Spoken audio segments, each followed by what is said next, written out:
Medak parliament నియోజకవర్గం BJP MP అభ్యర్థి రఘునందన్ రావుకు సపోర్టుగా మద్దతుగా సిద్దిపేటలో ఇక ఈరోజు కేంద్ర హోంశాఖ మంత్రి అమిత్ షా రానున్నారు. అమిత్ షాకి సంబంధించిన ఏర్పాట్లు ఏ విధంగా ఉన్నాయి, నిజంగానే బీజేపీ ఎంపీ అభ్యర్థి రఘునందన్ రావును వాళ్ళని అడిగి తెలుసుకునే ప్రయత్నం చేద్దాం.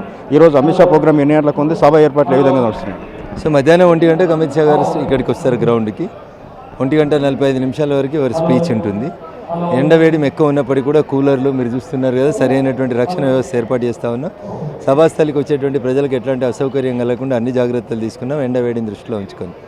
రెండవది 2011లో ఎల్కే అద్వానీ గారి పర్యటన తర్వాత సిద్దిపేటకి భారతీయ జనతా పార్టీ ఒక నాయకుడు, ఆ స్థాయి నాయకుడు రావడం అనేది ఇదే మొదటిసారి. కాబట్టి సిద్దిపేట ప్రాంతంలో ఉన్నటువంటి భారతీయ జనతా పార్టీ శ్రేణులు, కార్యకర్తలు అందరూ కూడా ఉత్సాహంగా అమిత్ షాను చూడడానికి తరలి రాబోతూ ఉన్నారు. వారందరికీ కూడా కావాల్సినటువంటి వసతులు, సౌకర్యాలన్నింటినీ కూడా పూర్తి స్థాయిలో ఏర్పాటు చేశాం. సభ సక్సెస్ అవుతుంది. మెదక్ గడ్డ మీద కూడా భారతీయ జనతా పార్టీ జెండా ఎగురుతుంది అనేది నాకున్న విశ్వాసం. ఈ సభకు ఎంతమంది జన సమీకరణ చేయబోతున్నారు, ఏర్పాట్లు ఏ విధంగా ఉన్నాయి? అంటే నిజంగా బీజేపీ ఇంతకుముందు బీఆర్ఎస్ గడ్డ మెదక్ ఉద్యమాల కిల్ల, ఈరోజు బీజేపీ జెండా ఎగరబోతుంది అంటున్నారు. మీ ప్లాన్ సక్సెస్ ఏంటి? 1985లోనే భారతీయ జనతా పార్టీ సిద్దిపేట నియోజకవర్గంలో పోటీ చేస్తే గౌరవనీయులు నిమ్మా నరసింహారెడ్డి గారికి 18,000 ఓట్లు వచ్చినాయి 1985లో.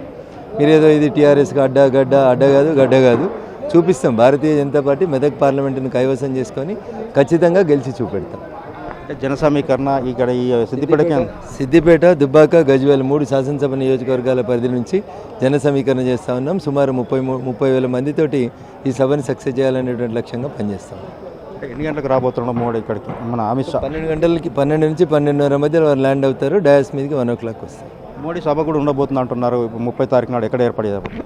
సో జహీరాబాద్, మెదక్ 2 పార్లమెంట్లకి అనువైనటువంటి స్థలం చూసి మధ్యలో ఒక ప్లేస్లో పెడతాం. తప్పకుండా నరేంద్ర మోడీ గారి సభ జహీరాబాద్, మెదక్ 2 పార్లమెంట్లకు సంబంధించిన ఒక సభ త్వరలో జరగబోతాం.